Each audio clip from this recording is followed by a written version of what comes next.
Hello, sociologists. We're going to get into the sociological perspective today. Let's do it.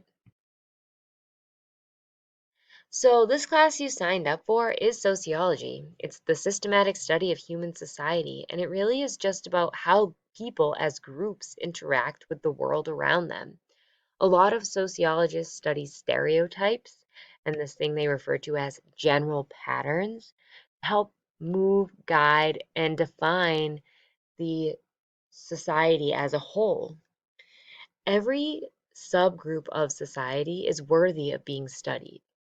And sociologists look at those stereotypes of those subgroups and just fully pick them apart. Why are people obsessed with designer handbags? Why do things come and go? Why are Why do elderly people drive Buicks? I don't know. There's all kinds of different things that exist in society. One huge thing within society is linguistics.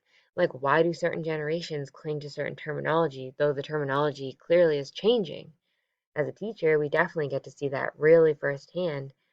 And it's probably something that you haven't really thought about because you're young. Um, it can be bigger things too, like why do we think we like the Olive Garden, guys? Like, why? I really just think that it's subpar Italian food and they just give us so much of it. We're tricked. We're hooked. It's so salty. What are we doing, guys? Do we like it because it feels free? Well, that's an American thing. So that's just how society is guiding our thoughts. They're guiding our deeds. They guide how we think and what we do. You know, the idea that some of you might be missing Friday football games, that's society guiding us to really be thinking about it. Did you really watch the game? Okay, some of you watched the game, but a lot of us just sat in the stands just to socialize. So could we socialize someplace else? I don't know. But it's society believing or pushing us to believe we deserve these rites of passage, that we have to carry through all of these steps. And those of us who defect from these steps are those who make those personal choices in a social context. You know, so all your friends are going to the dance, maybe if there is one, and you're like, well, I don't want to go. Are you really not going to go? That's your personal choice. It's a social context. Society is pushing you for it. The whole idea of it, if your best friend is going to go, and your mom says, well, if the best friend jumped off a cliff, would you do it too? And we know you're teenagers, so we know the answer. So sociological thinking also leads to social change. So every single time we're picking something apart, it leads to change. Think of it as society is like a ever-changing, molting lobster. It continuously is changing and regenerating.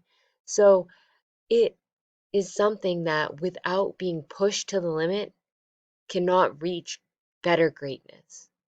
So every time we think of something that is a problem in society, every time we confront that problem head on, we can move and change and be better for it. So, it happens because as human beings, we don't become complacent. We want to push forward and grow and change.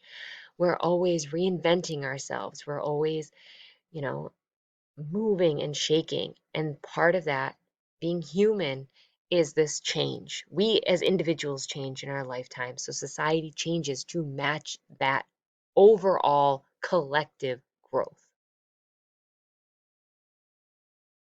So in America here, we think of ourselves as being top of the food chain, right? So in the global perspective, it's how we view our world in the greater planet. So how do we see ourselves? And this global perspective makes a big difference when we're talking about certain nations. Every nation has a different personality. The United States, obviously, is very unique.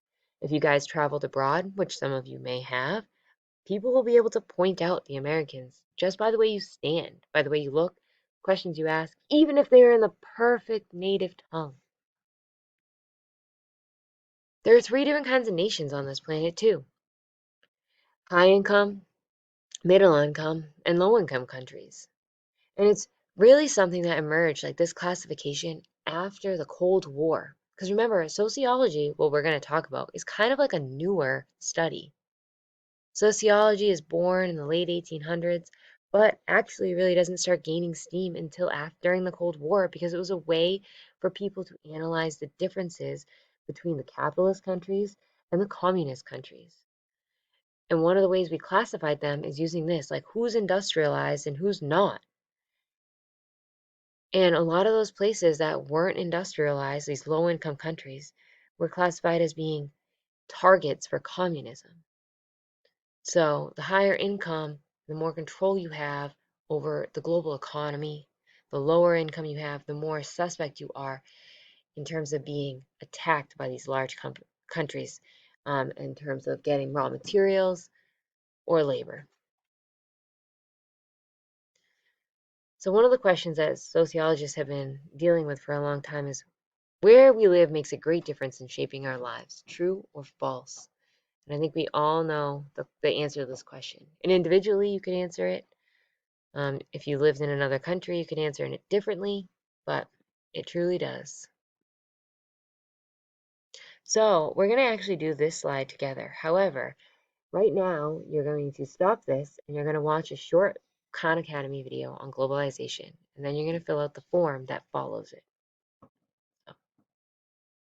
And please attach the form when you finish.